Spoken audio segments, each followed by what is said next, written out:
కాంగ్రెస్ ప్రభుత్వం తప్పిదం వల్లే సాగర్ ఎడమ కాలువకు గండి పడిందని మాజీ మంత్రి జగదీష్ రెడ్డి ఆరోపించారు. అయితే దానికి కౌంటర్ ఇచ్చారు మంత్రి ఉత్తమ్ కుమార్ రెడ్డి. వాస్తవాలు తెలుసుకోకుండా ఆరోపణలు చేయడం కరెక్ట్ కాదన్నారు. ఇవాళ మనం ఏదైతే ఎన్ఎస్పీ కాలువ మీద నిలబడినామో ఈ కాలువ కట్ట తెగడానికి ప్రధానమైన కారణం ప్రభుత్వమే అని రైతులు చూపిస్తున్నారు, ఆధారాలు కూడా చూపిస్తున్నారు. ఖమ్మం జిల్లాకు సంబంధించిన మంత్రులు ప్రభుత్వం మొన్న ఎండాకాలంలో నీళ్లు తీసుకుపోవడానికి ఖమ్మం కొరకు ఇక్కడ కాలువ కట్టల పైన పోలీసులను పెట్టి మొత్తం తుమ్ములన్నిటికి కూడా టాకాలు కొట్టిండ్రు, వెల్డింగ్లు చేసిండ్రు.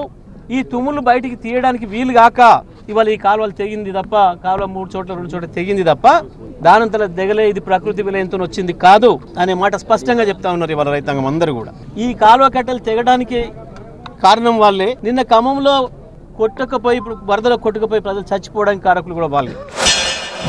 మేమే ఇంక ఎంక్వైరీ చేయలేదు. నిన్ననే కదా ఇది కాలువ దిగింది. మేము తప్పనిసరిగా వెంటనే దాన్ని ఎట్లా పూడ్చాలి, వారం రోజుల్లో ఆ గండిని పూడుస్తాం, ఆ బ్రీచ్ని ఫిల్ఫిల్ చేస్తాం.